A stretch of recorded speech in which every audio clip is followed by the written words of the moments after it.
안녕하세요. 재미있는 윤쌤의 윤채원입니다. 자, 오늘은 사주와 건강 두 번째 시간으로 여러분과 우리 오행의 건강에 대해서 한번 볼게요. 2021년 1월달 여러분들 우리 몸의 중앙 부분인 위가 안 좋아서 고생한 부분이 좀 많을 텐데요. 자, 첫 번째 우리 목 오행이 많거나 적거나 할 경우에 몸의 건강은 어떤지 한번 볼게요. 일단 목은 우뚝 솟아있는 형상이죠. 그래서 아주 높은 곳에 있는 우리 인체의 내 구조라고 생각하시면 되고요. 그리고 가장 낮은 부분에 신경계를 나타냅니다. 목은 바람이 뇌에 작용을 하게 되면 중풍이라든지 뇌졸중이 오게 되는데요. 그렇게 되면 신경이 마비가 돼서 거동이 불편하게 되죠. 그렇게 되다 보면 간이나 눈이나 허리, 치아, 편두통에 문제가 생길 수 있습니다. 목과 관련된 간장, 담냥, 쓸개즙은 간장이 쓸개즙을 만들어서 해독을 하죠. 그래서 백혈구나 적혈구를 생성을 합니다. 간에서 분비되는 쓸개즙으로 우리 소화를 촉진을 하는데 목이 아주 사주에 강하다. 그럴 경우에는 토하고 금에 대한 질병이 생길 수 있습니다. 그리고 목이 사주에 없다. 그 목이 없는 그 병하고 그리고 수에 대한 질병이 올 수 있습니다. 목이 많거나 적으면 목에 대한 병이 오고요. 목이 강할 경우에는 목이 금을 극하죠. 그러니까 금에 대한 질병이 올 수 있고, 자, 약할 경우에는 수에 대한 질병, 목을 도와주는 수에 대한 질병이 올 수 있습니다. 자, 그럼 이제 화오행에 대해서 한번 볼게요. 화는 정신이라고 많이 하죠. 정신 세계랑 많이 밀접되어 있는 관계이기 때문에 분열, 분산, 뭐 이런 불안정, 이런 증세가 나타난다고 보시면 되는데, 화가 많거나 적거나 이런 경우에는 사주에 분열증이라든지 조혈증, 화병, 신경질적인 게 많이 나타납니다. 빙이나 공황장애가 나타나기 쉽죠. 그래서 화가 사주에 많으신 분들은 신병이 있고 정신적으로 직감력이 뛰어나다고 하죠. 화가 강할 경우에는 금과 수의 질병이 올 수 있습니다. 금을 녹이고 화와 불을 극하는 상태이기 때문에 두 가지의 질병이 올 수 있고요. 화가 없거나 약할 경우는 화에 대한 질병이나 화를 도와주는 목에 대한 질병이 올 수 있습니다. 토오행에 대한 그 사주와 건강을 보면은요. 토는 목화 영역과 금수 영역 중간을 품고 있죠. 화에 풍하고 열하고 금수에 조하고 한한 그 두 가지를 중앙에서 습으로 잡고 있는 게 토입니다. 그게 위장이죠. 그래서 우리가 모든 장기 중에 제일 중요한 부분이 다 중요하지만 그래도 에너지의 근원이라는 게 우리가 위라고 보면 되는데요. 그 위장이 안 좋아지게 되면 굉장히 많이 힘듭니다. 그죠?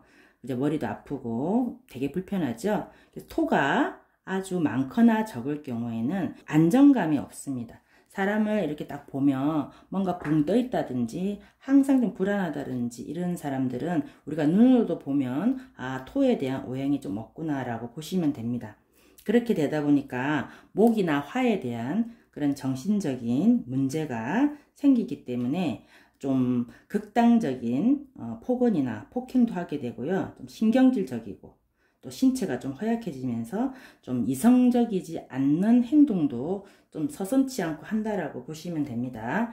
토가 보면 비장이나 위장을 얘기하는데요. 비장은 소장하고 영양분과 흡수를 하고, 위장은 음식물을 소화를 시켜서 흡수를 시키고 또 장기로 보내고 하죠. 그렇기 때문에 토가 강할 경우에는 화하고 목에 대한 질병이 생깁니다. 토가 약하거나 없을 경우에는 그 자체 토에 대한 질병과 토를 도와주는 화에 대한 질병이 생길 수 있습니다. 금에 대한 오행을 한번 볼게요. 토의 결실이죠. 목화, 토, 금수니까 토의 결실이 목인데요. 굉장히 건조하다고 보시면 되죠. 금은 폐, 대장, 피부. 근데 금이 아주 많거나 적을 경우에는 폐, 호흡기 부분에 문제가 올 수 있습니다. 우리가 오행 중에 사주에 금이 이상이 있을 경우에는 흥분을 잘한다든가 그리고 변덕이 좀 있다든지 피부에 트러블, 피부 질환이 노출되기가 쉽다고 보시면 됩니다. 토는 장 기능이 약화시키죠.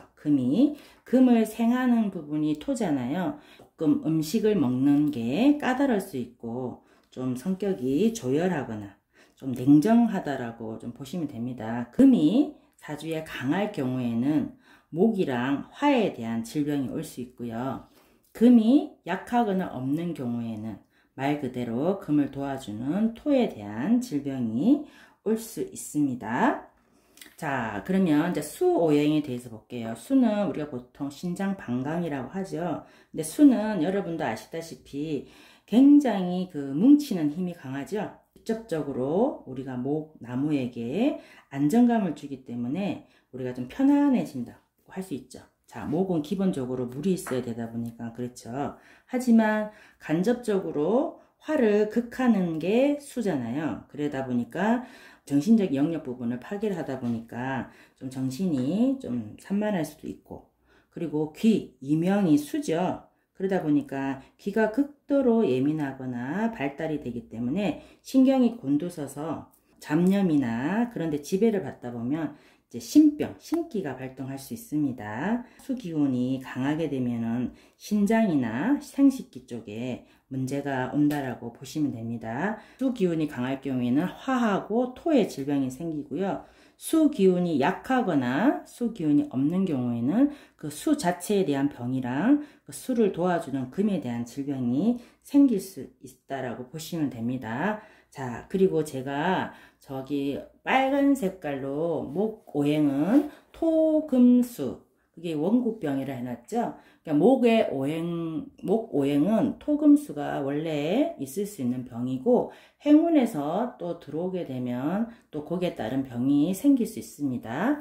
화는 금수목이 원국병입니다. 또 행운에서 또 들어오면 그 병이 생길 수가 있고요. 또 토오행은 수목화가 원국병입니다. 금오행은 목화토가 원국병이고요. 오늘도 여러분과 우리 사주와 건강에 대해서 공부를 해봤는데요. 그러면 우리 사주팔자 8글자를 보면 목이 많거나 없을 경우에는 목에 대한 간, 눈, 허리, 치아, 편두통에 질병이 있을 수 있겠죠. 자, 여러분 사주 8글자 원국에 무엇이 있고 없는지 건강을 한번 체크를 해 보시기 바랍니다. 자, 좋아요, 구독은 무료입니다. 댓글도 많이 달아주세요. 감사합니다.